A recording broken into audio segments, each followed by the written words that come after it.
Let's continue with the story. South Africa's President Cyril Ramaphosa, has been hearing, is in Washington, D.C. this week for a high-level meeting with U.S. President Donald Trump. And this visit is being closely watched by economists and political analysts alike. And at the center of the talks, is a proposed trade package crafted by a South African delegation that includes Trade and Industry Minister Parks Tau, International Relations Minister Ronald Lamola, and Agriculture Minister John Steenhuisen. And the goal, to reset and strengthen bilateral ties, particularly in areas like agriculture, energy, infrastructure, and investment. And this comes amid growing concerns over trade imbalances, global protectionism, and the future of South Africa's participation in programs like AGOA and the African Growth and Opportunity Act. Well, to unpack for us a little bit about what's at stake and what it could mean for South Africa's economic future, we're now joined by economist Miyelani Mkhabela. Thanks so much indeed for joining us, and welcome to the program. Thanks, Peter, and the listeners of SABC Africa. So let's start with the basics. I mean, what's the strategic importance of this meeting for South Africa, and why it's so important now?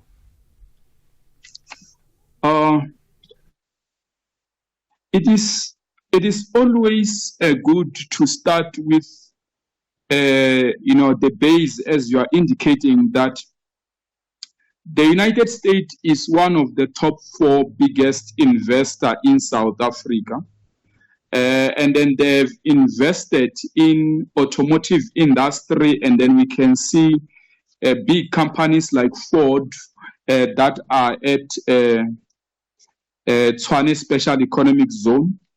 And then we can see as well other companies that are around the country. And you could say if a country has invested to that level, and then it employs, or it has more than 600 companies in the country in different sectors, whether it could be mining, agriculture, manufacturing, financial services, which are key sectors in the South African economy, and then covering what I have just indicated, that above 600 companies, employing a lot of people that are locally.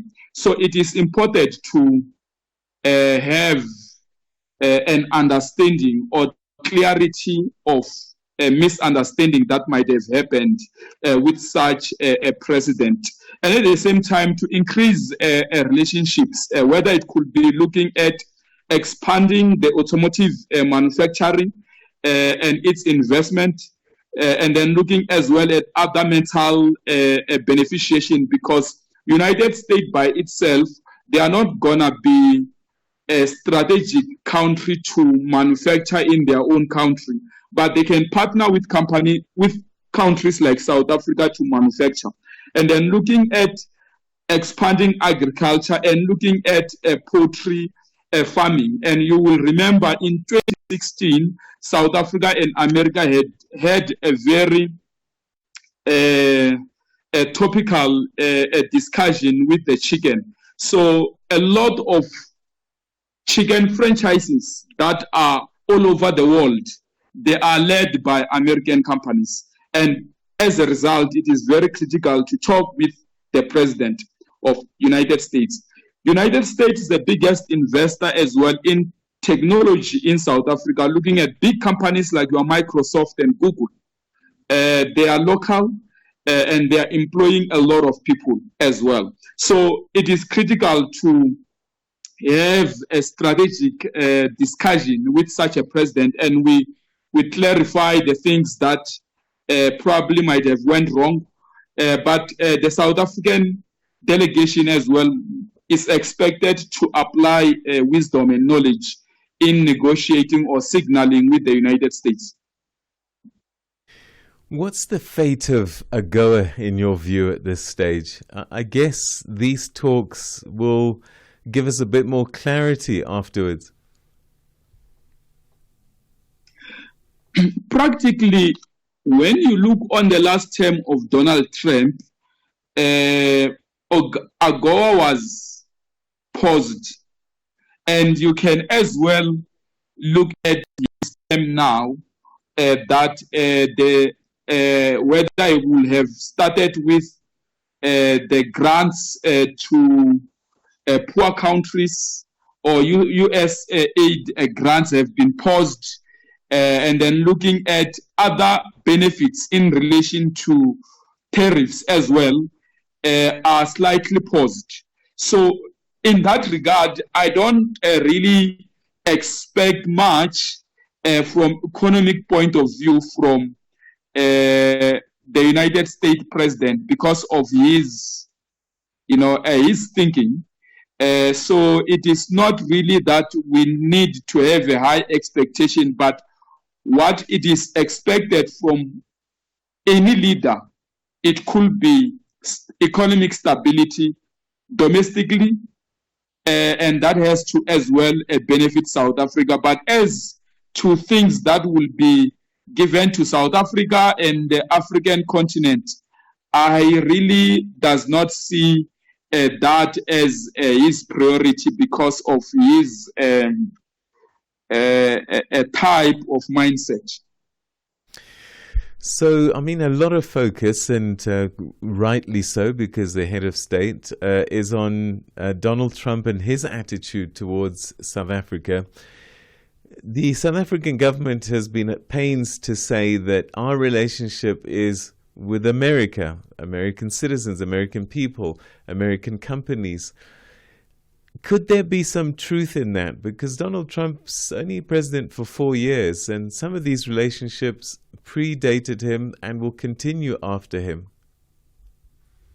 Yeah, I think you are indicating a very critical point, and I can probably indicate even when you were whether it could be at a Morning Life, you might have covered that when he was a president then.